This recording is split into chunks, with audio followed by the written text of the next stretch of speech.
Well, I think it's interesting. Like we talk about like how that's kind of like a viral video, right? Like it worked once and then it never works again. I think one of the pieces, I think it, like it's time for us to get away from like trying to make things go viral, right? Like I have clients come to me like, hey, how do we make these go viral? You don't. Like that's never going to happen. Well, Honestly, it could, it could, but it may have nothing to do with your brand. It may have nothing to do with your messaging, and it may have nothing to do with getting a sale. You right. know, so And it it's may not actually drive any revenue. not. And honestly, in order to, because I had some ideas, I had some like marketing strategies for that, but I think at the end of the day, it would have destroyed their brand because it wouldn't align. You end up like looking again at the result, right? It's the result. Right. Like, what result do you want? You want to make a sale? Okay, how do you do that? Is it a viral video? I don't know. I mean, Old Spice can get away with having random commercials on television because in the end, they're selling deodorant that people were probably going to buy anyway. And now it's just brand recognition. Everything's about brand Yeah. recognition because they're around forever. You can't look at that and go, hey, I want to do that because nobody knows who you are. And you can be cool, kitschy, and all this kind of stuff. But you still, at the end of the day, have to ask yourself, is this what I want for my brand? Is this how I'm going to be effective? Because once you start going down that road and you stop being cool and interesting, everything falls apart. It's very hard to be cool forever. It is. And I think like, I look at Shave Club as a really good example of that. That commercial was as good a commercial as I have ever seen on the budget that they did it, right? Like his timing was great. He crushed it.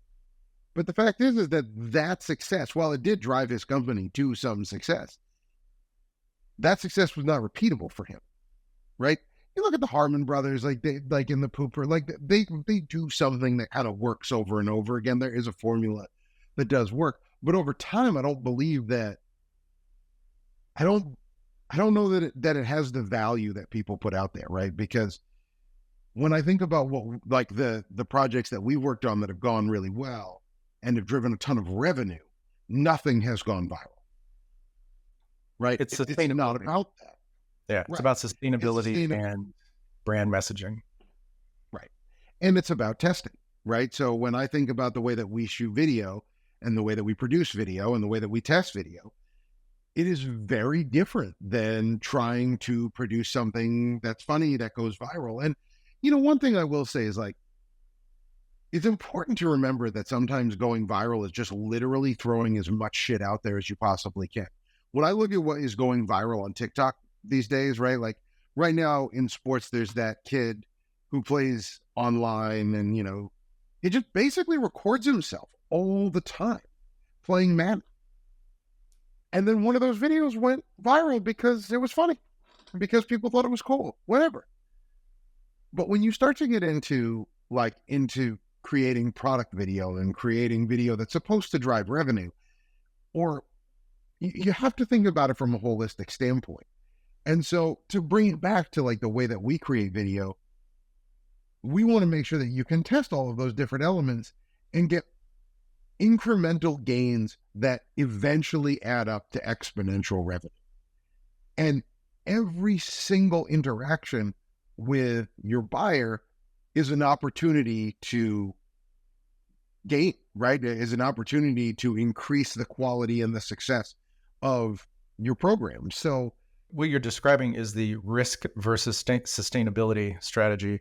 right. And I guess at the end of the day, there is a place for trying to boost things beyond expected growth. Like if all you're looking to do is sell a company, then you're taking a big risk.